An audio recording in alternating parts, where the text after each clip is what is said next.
মহাজনের আক্ষেপপূর্ণ বাক্য মহাজনী পদের উপরে অর্পণ করেছেন জগৎকে শিক্ষা প্রদান করবার জন্য। হরে কৃষ্ণ। মন কি লাগি আইনি ভবে ভবে মানে পৃথিবীতে এমন জগতে হরি না ভজিনি সে তুই মানুষ করে। আমরা মানুষ বলে গৌরব করি, অহংকার করি, আমি মানুষ। কিন্তু মানুষের ডেফিনিশন কি সেটা জানি না, মানুষের কর্তব্য কি জানি না, মানুষ কি খাবে, কি করবে, কি করবে, কি চিন্তা করবে ভাবি না, বুঝি না। মানুষ এটাই জানে, কিন্তু মানুষের কাজ কি, মানুষ কেন এসেছে, কি করবে মানুষ পৃথিবীতে এসে। ভালো বলছেন মানুষের কর্তব্য আমি কে, কে আমার। প্রথম চিন্তা ভাবনা আমি কে, কে আমার, কোথায় ছিলাম, কোথায় এলাম, কে এনেছে, কে নিয়ে যাবে, কেন এলাম আর কেনই বাজে। এগুলোকে উদ্ঘাটন করার আমি মানুষের সিদ্ধান্ত। আমি পাকা বাড়ি করবো, ইঞ্জিনিয়ার ডাক্তার হবো, ছেলে মেয়ে মানুষ করবো, মতন বসিয়ে বাড়ি করবো, এগুলো চিন্তা ভাবনা মানুষের নয়। তাই বলেছেন মহাজন কি লাগি আইনি ভাবে এমন জগমে হরি না ভজিলি সে তুই মানুষ কবি। মানুষ আকার হইলে কি হয়, করহ ভূতের কাম। নরোত্তম দাস ঠাকুর বলেছেন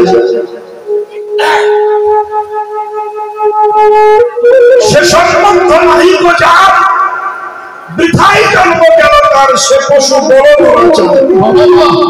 তুমি মানুষ হতে পারো, কিন্তু গৌর গোবিন্দের সঙ্গে যার সম্পর্ক হলো না, এবং যিনি কৃষ্ণ ভজন করলেন না, সাধু সঙ্গ করলেন না, শুধু পয়সা পয়সা করে ছুটে গেল, তাকে বলা হয়েছে সে সম্বন্ধ নাহি গো যার বৃথাই জন্ম গেল তার, সে পশু বড় আছে। সে পশুর সঙ্গে তুলনা করা হয়েছে। আর এখানেও বলা হলো তুমি মানুষের জন্ম গ্রহণ করেছো, হরিভজন করো না, হরিনাম করো না, সতীসঙ্গ করো না, কৃষ্ণ নাম শোনো না, তুমি মানুষ নও।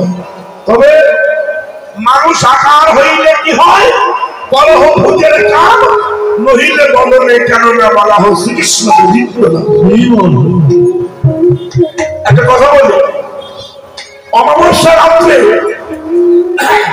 রাত 12টা 1টার সময় ঘুরঘুটে অন্ধকারে শ্মশানের ধার দিয়ে যাচ্ছি, একা যাচ্ছি, আকাশে বিদ্যুৎ চমকাচ্ছে, 2-1 ফোঁটা বৃষ্টি হচ্ছে। এই সময় শ্মশান থেকে হো করে আওয়াজ এলো। বলুন তো তখন আমরা কি করি? ভূতের ভয়ে মানুষ কি করে, কি বলে বলুন?